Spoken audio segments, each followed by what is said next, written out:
cela, je voudrais vous inviter à prendre vos Bibles dans l'évangile de Marc. Nous lirons dans l'évangile de Marc, chapitre 5, à partir du verset 25 jusqu'au verset 29. Si vous avez des difficultés à retrouver ce texte, il est projeté dans l'écran. Voici ce que la Bible dit.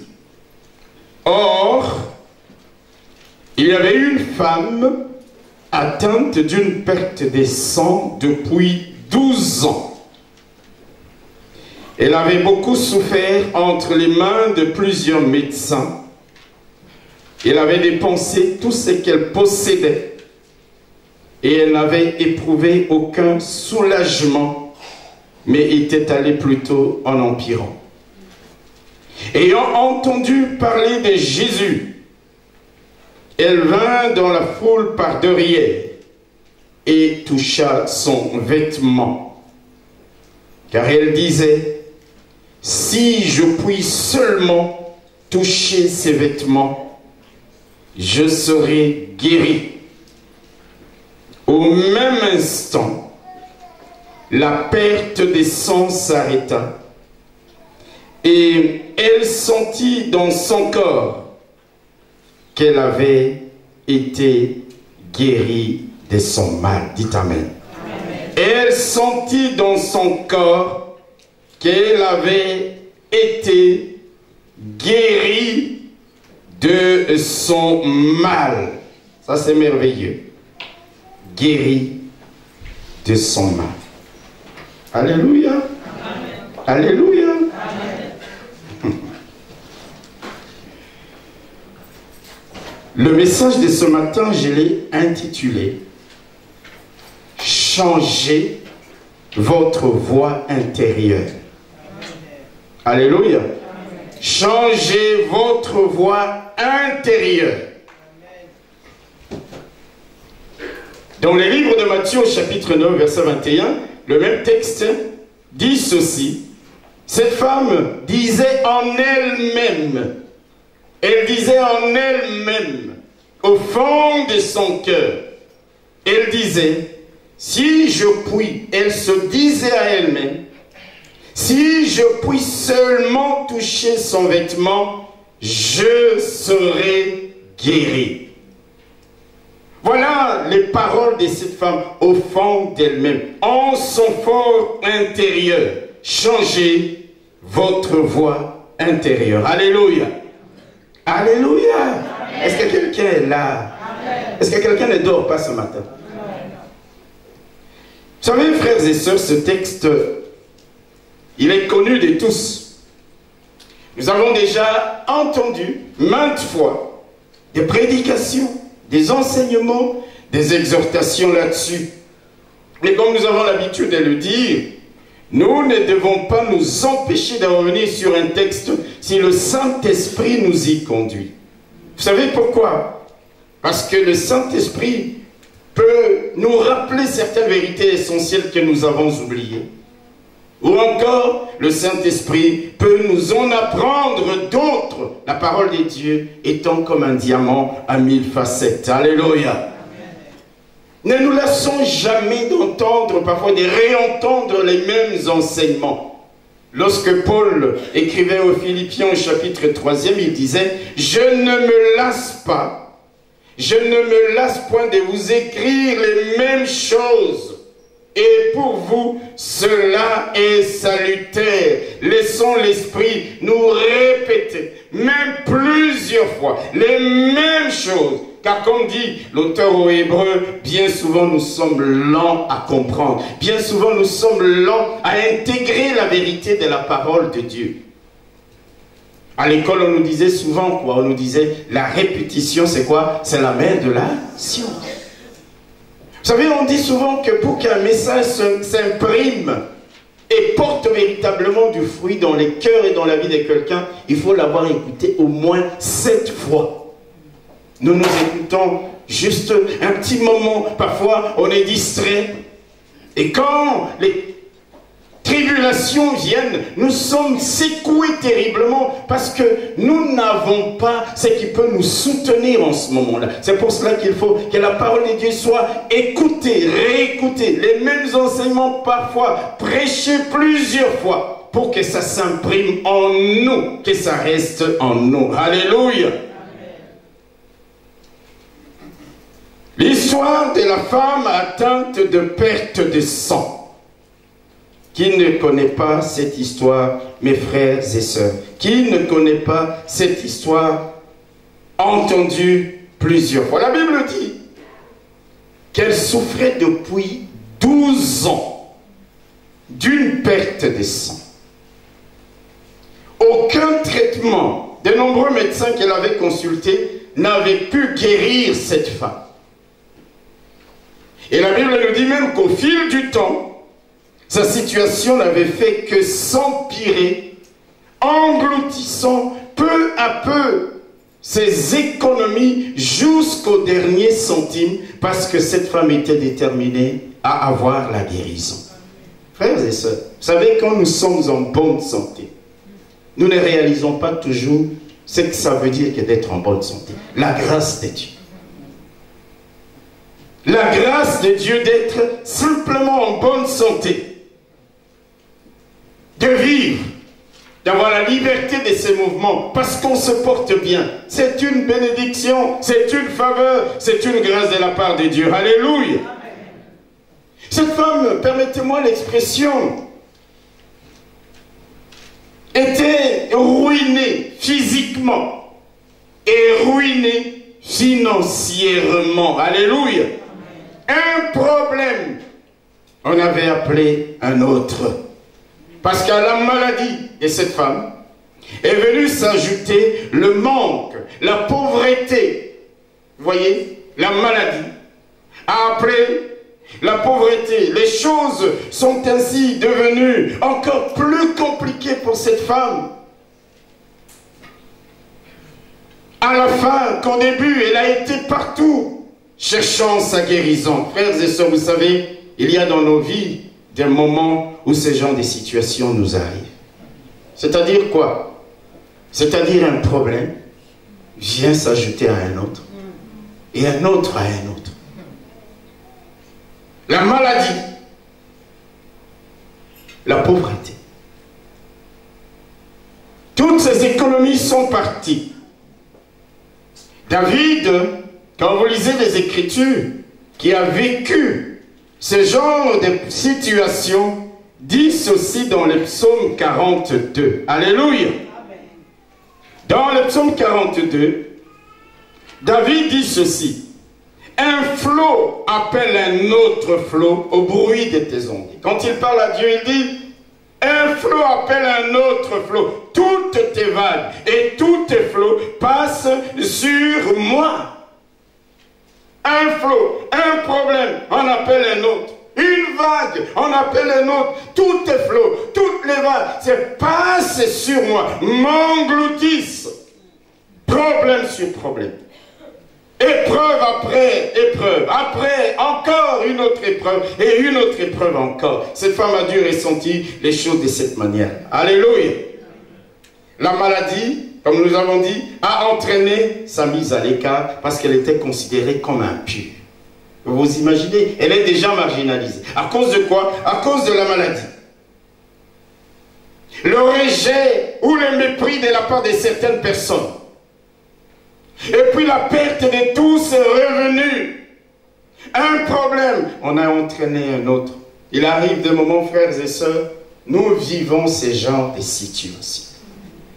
Job a connu la même chose et même pire, n'est-ce pas? Vous connaissez l'histoire de Job, alléluia. À une certaine époque de sa vie, la Bible nous dit qu'il a perdu coup sur coup ses troupeaux de bœufs, des brebis, des chameaux. Il a perdu tous ses serviteurs, il a perdu ses enfants, il a perdu sa richesse, il a perdu ses amis. Et je pourrais même dire qu'il a même perdu sa femme parce que sa femme a commencé à dire « Maudit Dieu et meurs, moi je vais continuer à vivre, mais toi tu peux mourir. » Problème après problème. Vous regardez la manière dont les événements se sont passés dans la vie de Job, vous vous dites « Seigneur, c'est terrible. » appelé un autre. Une vague, on a appelé une autre. Et les fleuves et les vagues sont passés sur Job, l'ont submergé, comme ils ont submergé David qui parle ici dans le psaume 42, comme cette femme. Frères et sœurs, je voudrais nous dire, alléluia, quand ces genres de situations arrivent sur nous, nous avons tendance à dire, qu'ai-je fait pour mériter cela? Qu'ai-je fait, Seigneur, pour mériter cela? Je voudrais dire à quelqu'un que, si vous parlez ainsi, c'est vous imaginer que votre propre justice est suffisante pour vous éviter les aléas de la vie. Alléluia. Amen. Vous savez, la Bible dit que toute notre justice est comme un vêtement souillé. La justice propre de l'homme. Seigneur, qu'ai-je mérité, qu'ai-je fait pour mériter cela? Je n'ai pas fait ci, je n'ai pas fait ça, mais pourquoi ça m'arrive? Ce n'est pas les bons discours, frères et sœurs.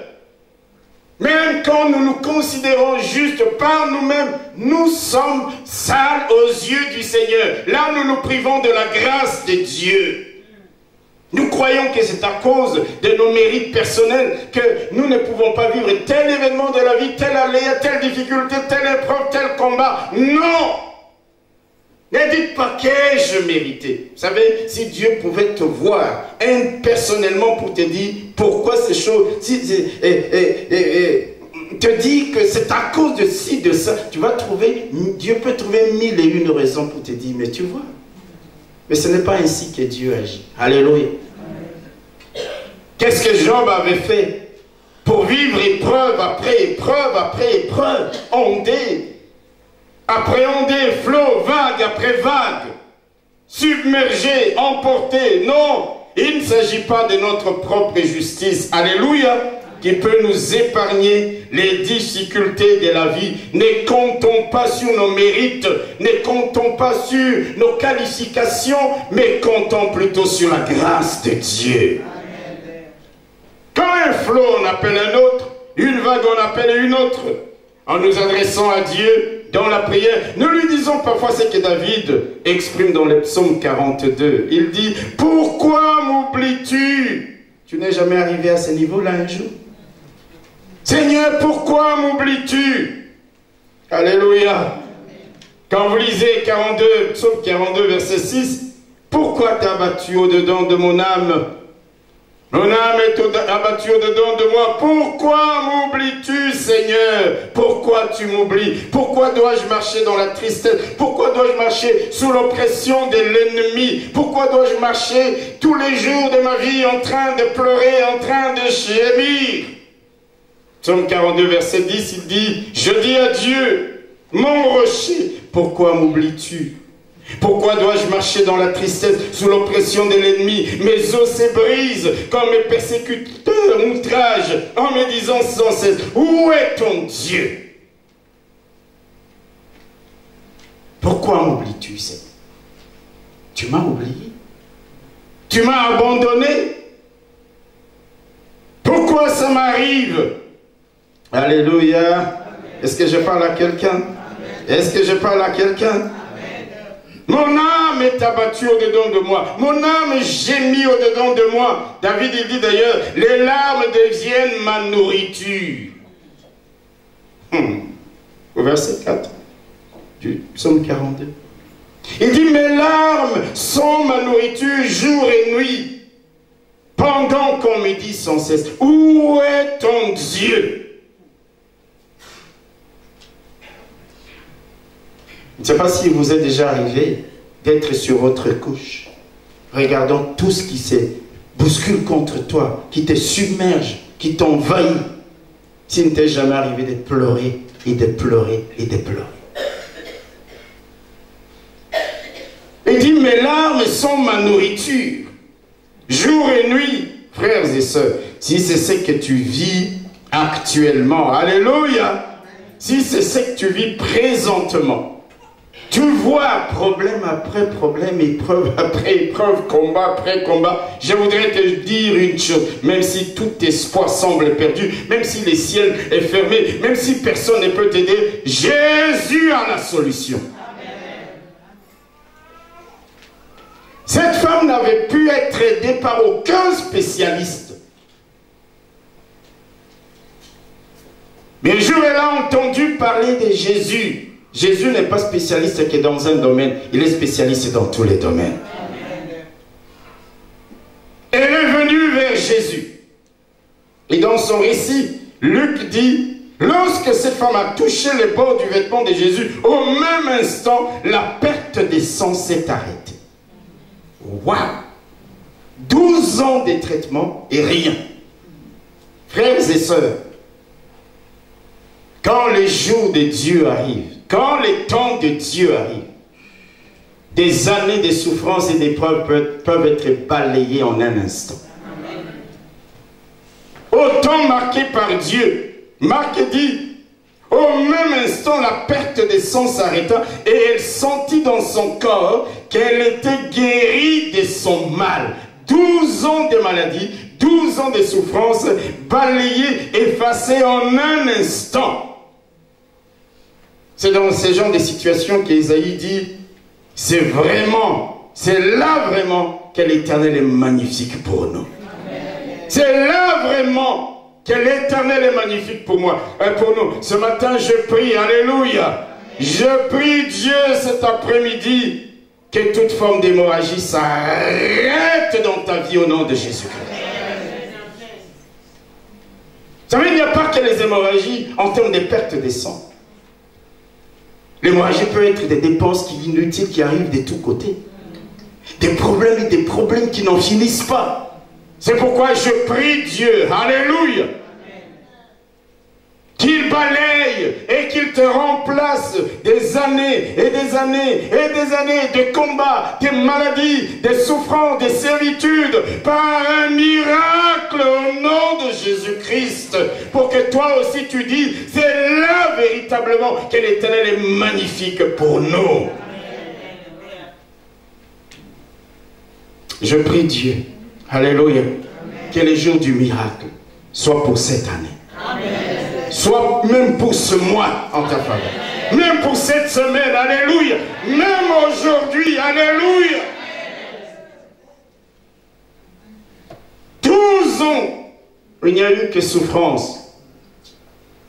Mais en un instant, la condition de cette femme a changé alors qu'elle avait touché les bords du vêtement de Jésus. Elle a été guérie. Mais je voudrais, frères et sœurs, que nous puissions voir quelle a été la démarche de cette femme pour qu'elle en arrive à ce miracle-là. Amen. Amen. Amen. Amen. Il y a 3 choses, mais ce matin, je vais parler juste d'une chose. Peut-être que les jours qui viendront, nous parlerons des 2 autres choses. Regardez, dans Marc au chapitre 5, le texte que nous avons lu, les versets 27 et 28. La Bible dit, ayant entendu parler de Jésus. Ayant entendu parler de Jésus, elle vint dans la foule par derrière. Là, souvent, j'ai dit aux gens, frères et sœurs, n'attendons pas que Dieu vienne vers nous, courons vers Dieu. Amen. Alléluia. Amen. Quand tu entends l'heure de la prière, cours, va dans la maison de Dieu. Oh, nous attendons. Le Seigneur va venir ici. Oh, ce jour-là, la Bible nous dit qu'elle est allée. Elle est allée vers le Seigneur. Alléluia. Verset 27. Ayant entendu parler de Jésus, elle vint dans la foule par derrière et toucha son vêtement, car elle disait, si je puis seulement toucher ses vêtements, je serai guérie. Nous avons vu que dans l'évangile de Matthieu, elle disait, si je puis seulement... Elle disait en elle-même, au-dedans d'elle-même, si je peux toucher ses vêtements, je serai guérie. Elle disait en elle-même. Amen. C'est ça que moi j'appelle la voix intérieure. Amen. Qu'est-ce que tu dis toi-même? Pas ce que tu dis devant les hommes. Pas ce que tu dis devant le pasteur ou les frères et sœurs pour paraître spirituel. Non, dans ta situation, c'est que tu dis au-dedans de toi-même. Quelle est la voix intérieure qui résonne en toi en rapport avec ta situation? C'est ça que moi j'appelle la voix intérieure. C'est ce que tu dis. En toi-même. Alléluia. Concernant ta situation, concernant ta condition, la voix intérieure, c'est cette petite voix que personne d'autre que toi n'entend et qui n'arrête pas de te parler de négativité. La voix intérieure, c'est cette petite voix que toi seul entends et qui alimente la peur, qui alimente le doute, qui alimente l'incrédulité en toi.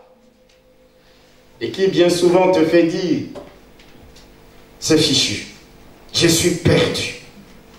Personne n'entend ça, mais cette voix résonne au-dedans de toi-même, cette petite voix, alléluia, amen, qui va tellement t'envahir, envahir ton être intérieur et qui va te pousser à prononcer des paroles décourageantes, des paroles démoralisantes du genre « rien ne va marcher, c'est fichu, c'est cuit ». Cette petite voix qui te dit « oh, tu vas vivre l'enfer, tu vas voir ce que tu vas traverser ».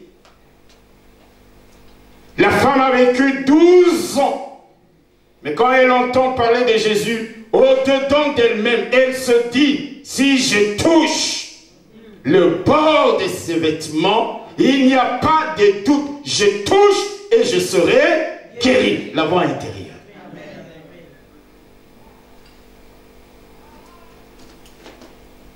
Quelle est ta voix? La voix qui est au-dedans de toi, frères et sœurs. Alléluia. C'est que vous dites en vous-même et à vous-même, face à quelques difficultés ou combats que ce soit, peut déterminer votre réussite ou votre échec, votre succès ou votre défaite, votre bénédiction ou votre malédiction. C'est que vous dites en vous. Vous regardez votre situation. Vous avez même une histoire passée qui n'est constituée que d'échecs, que de défaites, que de déceptions. Et une autre situation arrive, qui en appelle une autre. Et il y a cette petite voix qui vient, qui te dit, la voix intérieure, qu'est-ce que vous vous dites en ce moment-là? La femme, après 12 ans, dit, si je touche le bord de son vêtement, alléluia, je serai guéri. Vous savez, quand on lit la Bible, frères et sœurs, on découvre que nos paroles, nos actes et nos pensées ont un poids ou un pouvoir énorme dans nos vies. Malheureusement, quand on parle des paroles, beaucoup de gens ne pensent qu'à ce qui sort de notre bouche. Non, il n'y a pas que ça. Ils oublient les paroles que nous prononçons dans nos cœurs, dans notre esprit, dans nos pensées, les paroles de la voix intérieure. Et généralement, comme nous l'avons dit, ces paroles-là sont des paroles négatives, des paroles pleines de désespoir, des paroles pleines de découragement, des paroles pleines de fatalisme, des paroles de défaite, de capitulation, de pessimisme, même si je n'aime pas ce terme-là. Cette voix, c'est ça, ces paroles qui sont en nous. Changez votre voix intérieure. Alléluia. Ne permettez pas à la voix intérieure de commencer à dire des choses négatives. Faites-la taire. La femme a dit, ça c'est l'une des choses capitales, frères et sœurs, qui a conduit au miracle de cette femme. C'est qu'elle se disait en elle-même. Je serai guéri. Malgré toutes les années que j'ai traversées, malgré toutes ces misères, cette souffrance, cette pauvreté, les rejets, l'abandon, je sais qu'aujourd'hui, si je touche le bord du vêtement de Jésus, je serai guéri. Amen. La voix intérieure. La voix intérieure. Elle aurait pu dire, cette femme, quand on lui a parlé de Jésus, elle aurait pu dire, ouf, bof, est-ce que ça va marcher? Elle aurait pu dire ça. Combien de fois elle avait été chez des médecins? Elle pouvait dire, est-ce que ça vaut encore la peine d'essayer? Pourquoi continuer à espérer alors que maintes fois, je n'ai eu en retour que déception. Oh non, ça ne vaut pas la peine. Ou même en s'approchant, elle dit, ah, essayons toujours. Elle a dit, si je touche le bord de son vêtement, alléluia, je serai guéri. Qu'est-ce que tu dis au-dedans de toi-même? Que dis-tu en toi-même de ta situation, la situation que tu traverses? Quelles sont les paroles de ton monologue intérieur? C'est ça que j'appelle la voix intérieure. Quel est le son de ta voix intérieure? Que dit l'homme intérieur? Je répète, je ne parle pas des paroles qui sortent de nos bouches. Je ne parle pas des paroles où nous faisons semblant qu'ils sortent de nos bouches. Nous disons, alléluia, le Seigneur est avec nous. Mais au fond de toi-même, la voix dit... Au fond de toi-même, tu es en train de dire... Changez votre voix intérieure. Paul, lorsqu'il était en train de prier pour les Éphésiens, il priait pour l'homme intérieur. Regardez avec moi dans Éphésiens. Éphésiens chapitre 3. Il priait pour l'homme intérieur. Éphésiens chapitre 3. Nous lisons les versets 14 à 16. Il dit, à cause de cela, j'ai fléchi les genoux devant le Père, duquel tire son nom toute famille dans les cieux et sur la terre, afin qu'il vous donne, selon la richesse de sa gloire, d'être puissamment fortifié par son esprit dans l'homme intérieur. Alléluia. Être puissamment fortifié, ce n'est pas l'homme extérieur qui te donnera la victoire, c'est l'homme intérieur. Ce n'est pas toujours les paroles qui sortent de ta bouche. Non, c'est aussi les paroles que tu dis, que tu prononces dans ton cœur. Elle a dit, si je touche le bord de son vêtement, qu'il vous donne d'être puissamment fortifié par son esprit dans l'homme intérieur, parce que les paroles ou la voix intérieure est tout aussi efficace que ce qui sort de ta bouche. Changez donc votre voix intérieure. Commencez par dire, Dieu me guérira. Dieu agira en ma faveur. Là, au fond de vous-même, pas simplement quand vous voyez les pasteurs. Comment ça va, frère? Alléluia. Pasteur, ça va très bien. Dieu agira. Mais au fond de tout. Non, je parle de la voix intérieure.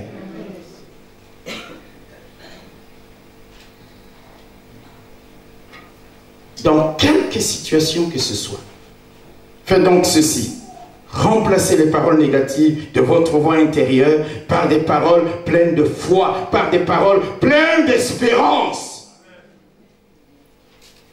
Changez la petite voix intérieure pleine de désespoir, d'incrédulité, de peur. La petite voix intérieure pleine de paroles d'échec, de défaite.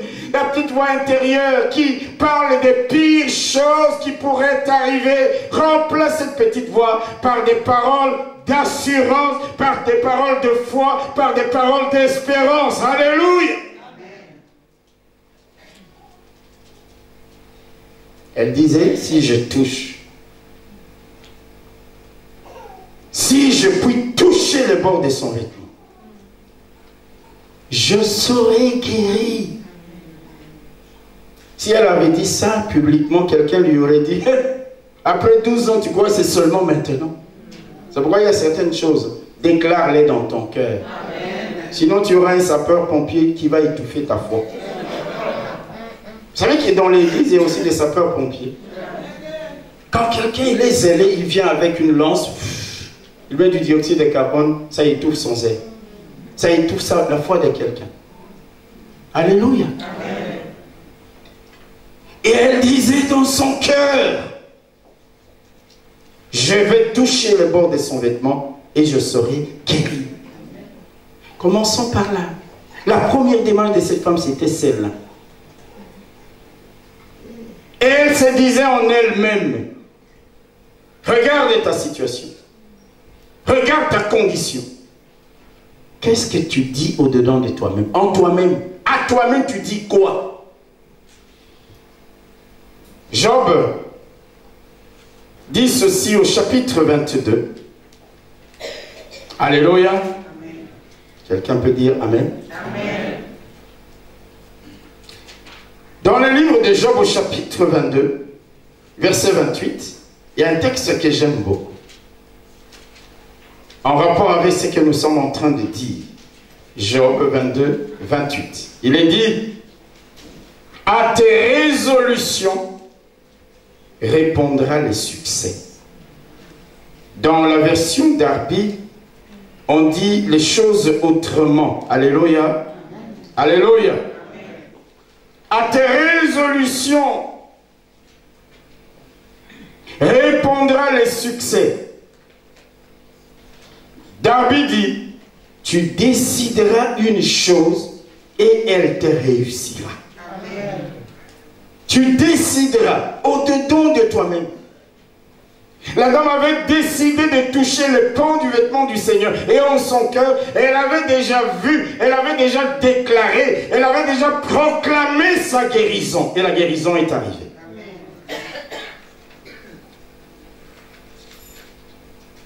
Sa voix intérieure avait parlé de guérison. Sa voix intérieure avait parlé de miracles. Et le miracle est arrivé. Tu décideras une chose et elle te réussira. Décide qu'il y a un miracle qui va s'opérer dans ta vie. Parle au-dedans de toi-même en tant qu'enfant de Dieu. Dis, quand je ferai ceci ou cela, ça réussira.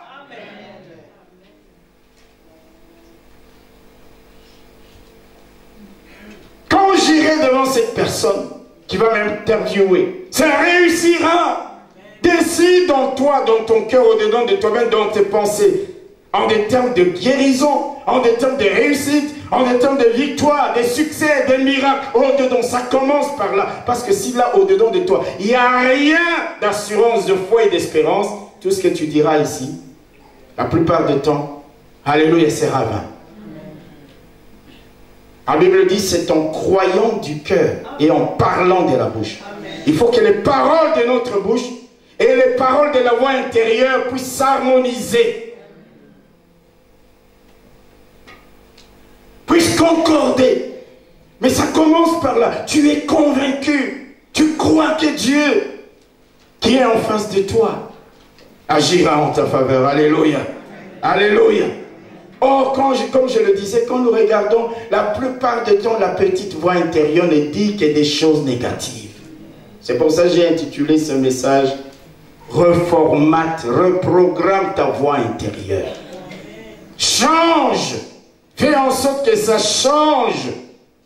Transforme la voix intérieure. Comment vas-tu? Certainement, tu poses la question. Comment je vais le faire? Alléluia. Quand nous lisons Jérémie qui a connu beaucoup de problèmes, écoutez ce qu'il dit dans les livres des Lamentations au chapitre 3. Lamentation de Jérémie, chapitre 3, à partir du verset 19. Il dit ceci. Quand je pense à ma détresse et à ma misère, quand je pense à mes problèmes, quand je pense à mes difficultés, quand je pense à l'absinthe et au poison, quand mon âme s'en souvient, elle est abattue au-dedans de moi. Vous entendez ça? Frères et sœurs. Il dit, quand je pense à mes problèmes, et vous savez, la plupart du temps, nous, les problèmes sont, on ne pense qu'à ça, on ne pense qu'à ça. On est abattu au-dedans de nous-mêmes. Alors il dit, voici ce que je veux repasser en mon cœur. Ce qui me donnera de l'espérance. Ce que je vais repasser en mon cœur, c'est ce qui va m'encourager, c'est ce qui va me donner d'espérer. Je me dirai, les bontés de l'Éternel ne sont pas épuisées, ses compassions ne sont pas à leur terme. Elles se renouvellent chaque matin. Oh, que ta fidélité est grande, l'Éternel est mon partage. Dis mon âme, c'est pourquoi je veux espérer. On lui dit Amen.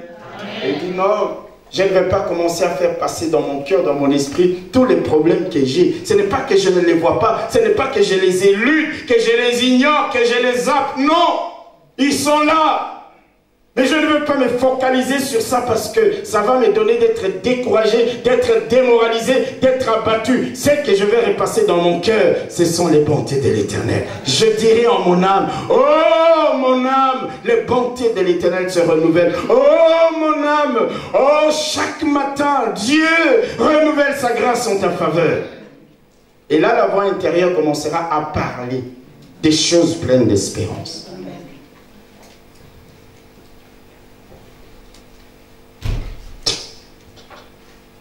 Focalise-toi sur les pensées, sur les bontés de Dieu. Amen. Sur les compassions de Dieu, sur les bienfaits de Dieu. Tu te focalises que sur tes problèmes, tu vas t'écrouler. Pourquoi moi? Qu'ai-je fait? Alléluia. Amen. Alléluia. Amen. Vous savez que parfois, frères et sœurs, nous chassons des démons même là où ce ne sont pas des démons.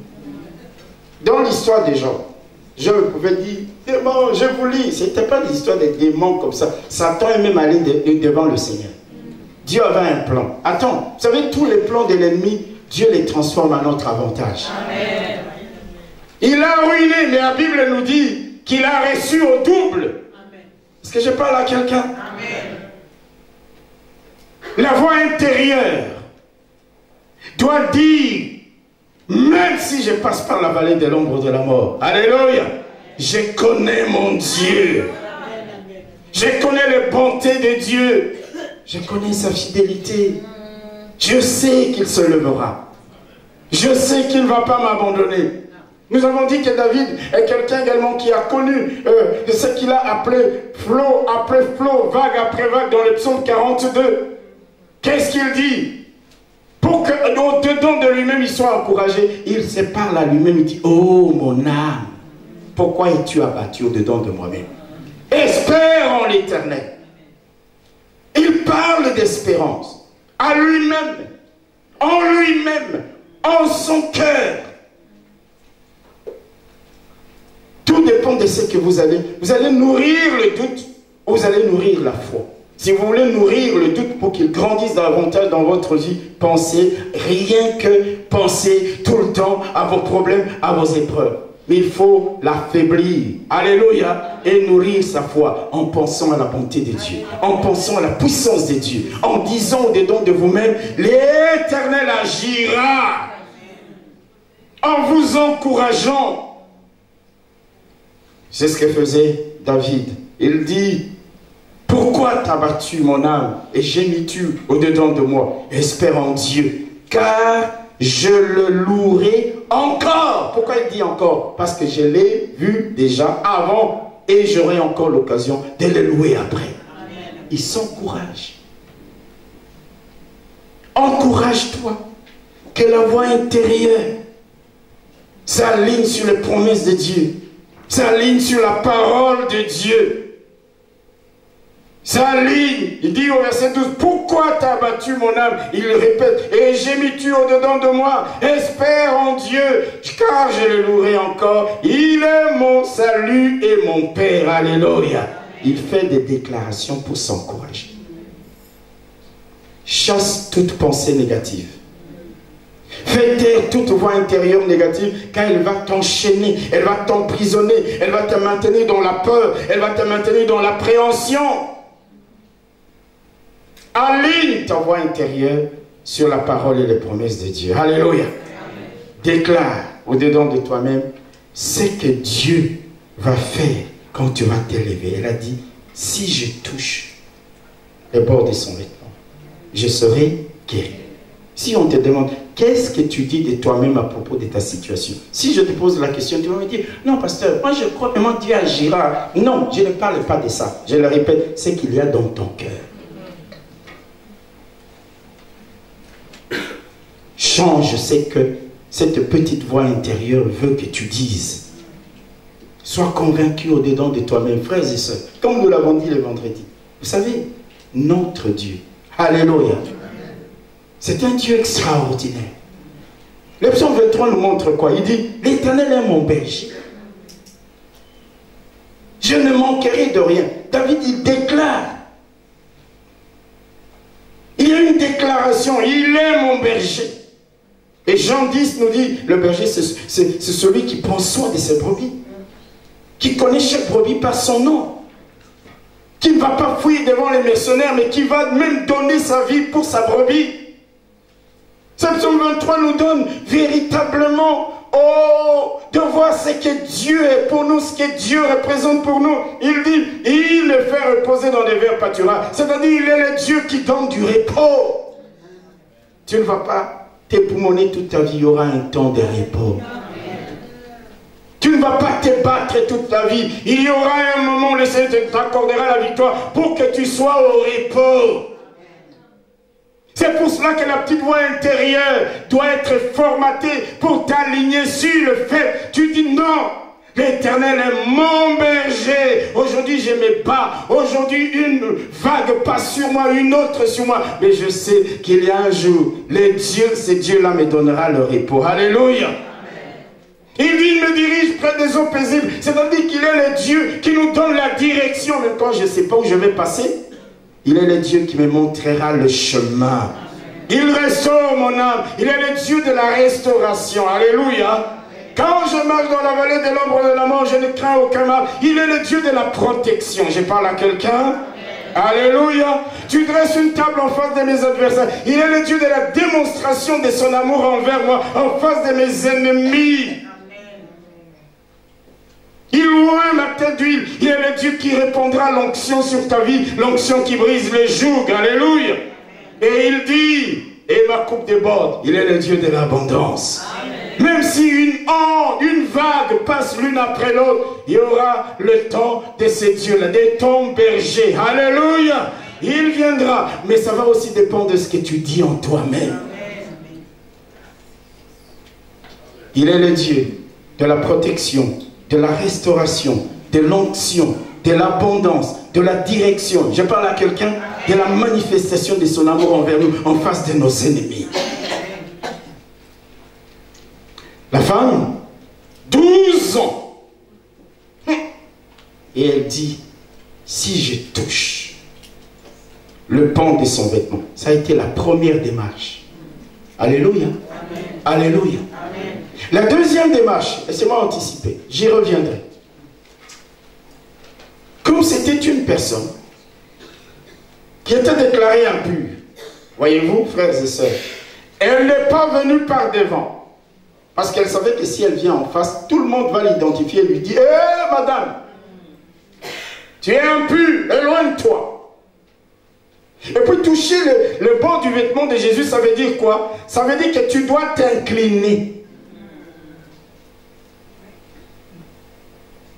Il y a certaines bénédictions qui nous échappent parce que nous n'avons pas compris quelle est la stratégie qu'il nous faut adopter. Si cette femme était venue, vaïque, je vais toucher Jésus. On allait mettre une ceinture autour du Seigneur pour dire c'est une femme qui est impure. Elle est venue par derrière. Il faut de la sagesse dans la vie. Quelqu'un n'a pas dit Amen. Et puis elle n'est pas venue avec arrogance disant moi, non. J'étais une personne riche, on me connaît. Non. Elle s'est courbée. C'est pourquoi, mon frère, ma soeur, l'humilité précède la gloire. Quand dans nos vies, on est là avec l'arrogance,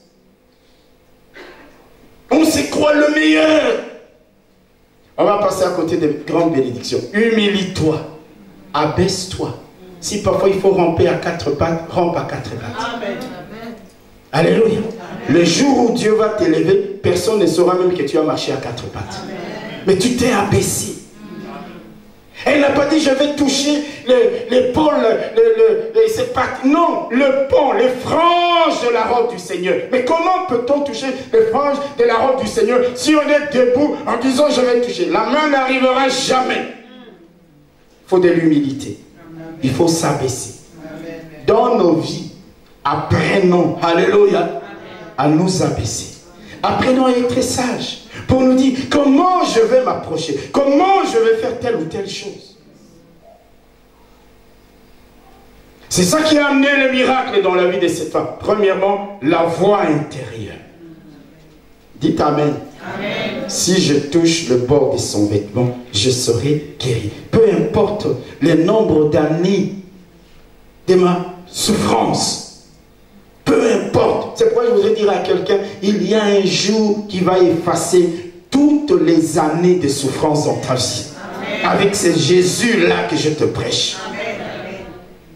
Mais malheureusement, beaucoup d'entre nous sont déjà dans la logique de dire, après toutes ces années, je ne crois plus, je ne m'attends plus à rien, je n'espère plus rien. Il faut changer, reformater la voie intérieure et dire, peu importe le nombre d'années, peu importe les temps, peu importe l'âge, peu importe l'environnement, je sais qu'il y a un jour, alléluia, où Dieu permettra que ma condition change totalement. Tu es convaincu et tu le dis au-dedans de toi-même. La petite voix qui viendra te dire, d'incrédulité, tu lui dis, tais-toi. Première chose. Deuxième chose, la stratégie. Alléluia. Elle dit, si je dois toucher le bord de son vêtement, il faut que je vienne par... Déjà, le fait de venir par derrière, c'est déjà un acte d'humilité. Vous savez, nous, toi et moi, on serait venus par... Merci beaucoup. Il y en a qui n'ont pas répondu, mais ils savent dans leur cœur. Elle est venue par... Et même qu'elle n'est pas venue comme ça. Parce que pour toucher, comme j'ai dit, le bord du vêtement du Seigneur, il fallait s'abaisser. C'est le signe de l'humilité. Quand elle s'est abaissée, elle est venue avec une bonne stratégie, elle a touché. Boum, elle a senti dans son corps qu'elle était guérie.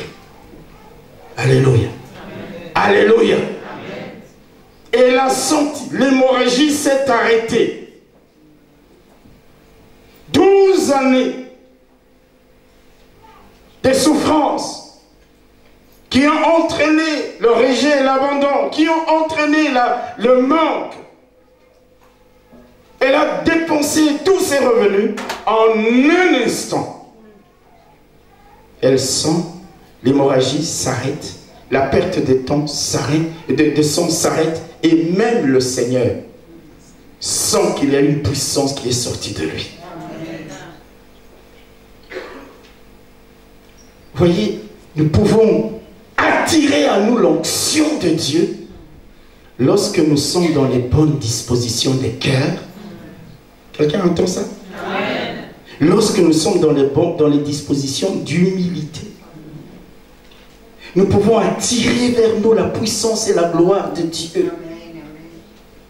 Nous venons trop dépendants. La Bible nous dit, quand Jésus a dit, qui m'a touché? Le Seigneur savait qu'il avait touché. C'était pour les gens qui étaient autour, qui posaient la question. La pauvre femme vient toute tremblante. Mais même qu'elle tremblait, elle avait reçu sa guérison. Comment nous comportons-nous quand les problèmes viennent, nous envahissent, nous envahissent, nous envahissent? Abattus, découragés, on est comme David. Pourquoi? Tu m'as oublié, Seigneur. Il dit non, je vais m'encourager. Je vais parler à moi-même et en moi-même. Comme la femme qui a dit, je touche le bord de ses vêtements et je serai guéri. Ce soir, cet après-midi, je voudrais inviter quelqu'un à reprogrammer sa voix intérieure. Je t'ai dit, il ne s'agit pas de la voix des paroles qui sortent de ta bouche. Non, de ce qu'il y a là au fond de ton cœur. Même au moment où cette parole est en train d'être prêchée. Vous savez, il y a des moments où quelqu'un, tu le prêches comme ça, et la petite voix intérieure, il dit, dis à ton pasteur qu'il cause toujours. Hello. Amen. Hello. Dis-lui, c'est la parole de vérité. Amen. Je dois reprogrammer ma voix intérieure, qu'elle déclare la guérison, qu'elle parle des miracles. Alléluia. Amen. Que je sache comment m'approcher de Jésus. Que j'apprenne à m'humilier, à m'abaisser pour qu'il m'élève. Et c'est dans ces conditions-là que le miracle arrive. Frères et sœurs, même après 12 ans, même après 15 ans, même après 40 ans, Dieu reste Dieu, le Dieu des miracles, le Dieu de la provision, les dieux de la direction, les dieux de la restauration, les dieux de la protection, les dieux de la démonstration. C'est pourquoi David peut dire oui, le bonheur et la grâce m'accompagneront et j'habiterai dans la maison de l'Éternel tous les jours de ma vie. Alléluia. Le bonheur et la grâce font partie de ton héritage. Approchons-nous. Alléluia. Reformatons la voie intérieure. Dieu est Dieu. Tu savez, Dieu peut te laisser aller jusqu'au bord du gouffre, tu te dis. Il te dit avance, avance. Vous connaissez l'histoire de cette personne qui était tombée dans l'obscurité. Au moment où il tombe dans un ravin, il s'accroche à un morceau d'arbre, à un tronc, un arbuste qui était dans le flanc, il tient. Il s'accroche là. Il est suspendu dans le vide. Pendant des heures et des heures, les mains s'affaiblissent. Hello. Et puis, il entend le Seigneur qui dit, mais lâche. Il dit, Seigneur, dans l'obscurité comme ça, je lâche. Il dit, lâche. Il fait, Seigneur, tout est pour. Il dit, lâche. Tu es fatigué de toute façon. Lâche. Vous savez, nous nous accrochons parfois avec nos efforts seulement. Mais quand Dieu te dit lâche, non, moi je ne vais pas lâcher parce que je vais mourir. Mais il était fatigué à un moment donné, il dit, Seigneur, je lâche. Se voyant déjà en train de mourir. Et quand il lâche, il sent qu'il n'avait que quelques 5 cm seulement du fond. Donc il est juste tombé comme ça. Aucun dégât. Je parle à quelqu'un. Il y a des moments, mon frère, ma soeur, tu as lutté, tu dis à Dieu, Seigneur, je lâche. Occupe-toi de ça, Seigneur. Et je sais que tu vas t'occuper de ces problèmes mieux que moi-même. Quand tu vas lâcher, tu tombes là, boum, tu te vois déjà en train de mourir, mais tu te retrouves même pas fracturé. Parce que Dieu, il est notre berger. C'est pourquoi David dit, je ne manquerai de rien. Apprends à faire des déclarations par ta bouche et à faire des déclarations par ta voix intérieure. Tu es mon calice. Tu es ma forteresse. Tu es ma force. Tout ça c'est bien. Mais quelle est la voix intérieure? Qu'est-ce que la voix intérieure dit? Il faut que cette voix intérieure s'harmonise avec ce qui sort de ta bouche. C'est en croyant du cœur et en confessant de la bouche que l'on parvient au salut, que l'on parvient à la victoire, à la guérison. Mets dans ton cœur la paix. Alléluia. Tu t'es trop accroché, dis maintenant Seigneur, je lâche. Tu t'es trop battu, dis maintenant Seigneur, je lâche. Tu vas voir, tu vas juste tomber en ça. Je n'étais qu'à quelques centimètres. Mais comme nous ne voyons pas, nous on est là, on est en train de paniquer. Et puis les mains c'est frère. Ma soeur, lâche. Fais confiance au Seigneur. Dis-le mon berger, les dieux de ma direction, les dieux de ma démonstration, les dieux de ma gloire. Oui, il agira en ma faveur. Même après 12 ans, elle a touché et elle a été guérie. Que Dieu vous donne de vivre un miracle ce mois, cette semaine. Alléluia. Que Dieu vous donne de vivre quelque chose d'extraordinaire parce que vous lui avez fait confiance. Alléluia. Parce que maintenant, au fond de vous-même, la petite voix là, qui ne faisait que cultiver la peur, tu la mets dehors, tu la fais taire pour parler la parole de Dieu. Que le Seigneur vous bénisse.